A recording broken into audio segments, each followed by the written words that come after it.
A fire, it's important to know the proper procedures to follow because fire is fast, blazing fast. In less than 30 seconds, a small flame can grow into a major fire. And guess what? That's not the time to start learning where the exit is. So crank your AC to high because things are going to get hot as we learn how to identify different classes of fire, how to recognize hazardous conditions, and the appropriate actions to take before such conditions result in a fire emergency, and what to do in the event of an actual fire. We'll also examine several examples of fire and life safety hazards in the workplace.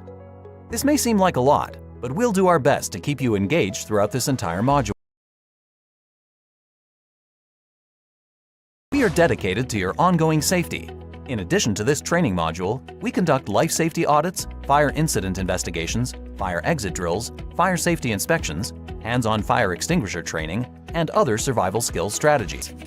How does a fire start anyway? For a fire to occur, 3 elements are necessary. First, a fuel source. Fire needs something to burn, such as a solid, liquid, or gas. Second, an adequate oxygen supply. There needs to be a sufficient supply of oxygen to keep a fire burning. And third, heat or an ignition source, something to start the fire. When all 3 elements are present, they cause a chain reaction, which results in combustion, or otherwise known as fire. These can be remembered as the fire triangle.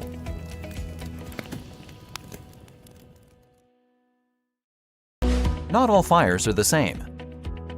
In fact, there are 5 classes of fire, and each requires a specific extinguisher. Before using an extinguisher, be sure to take note of the classification on the label. Using the wrong type of extinguisher can be life-threatening. Portable fire extinguishers are extremely handy, but they should only be used against fires at their initial stages. Once the fire starts to grow, it's best to evacuate the building. Extinguishers should never be viewed as substitutes, but rather as complements to automatic fire detection and suppression systems, such as fire alarm systems, smoke and heat detectors, and fire sprinklers. Okay, so let's check out each class of fire and which extinguisher to use. A Class A fire consists of ordinary combustibles. A Class A fire extinguisher contains water to remove the heat from the fire by cooling it. A Class B fire occurs when flammable or combustible liquids ignite. A Class B fire extinguisher contains dry chemicals to smother the fire.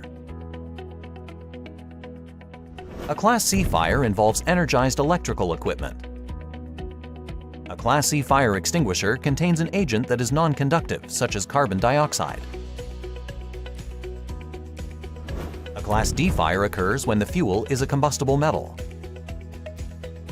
A Class D fire extinguisher contains dry powder to smother the fire. A Class K fire occurs when cooking oils and fats ignite, usually in commercial cooking areas such as restaurants and cafeterias. A Class K fire extinguisher contains a dry and/or wet chemical mixture, which forms a soapy foam to suppress the fire. Now it's time for the hot seat. Can you match the correct extinguisher to each class of fire?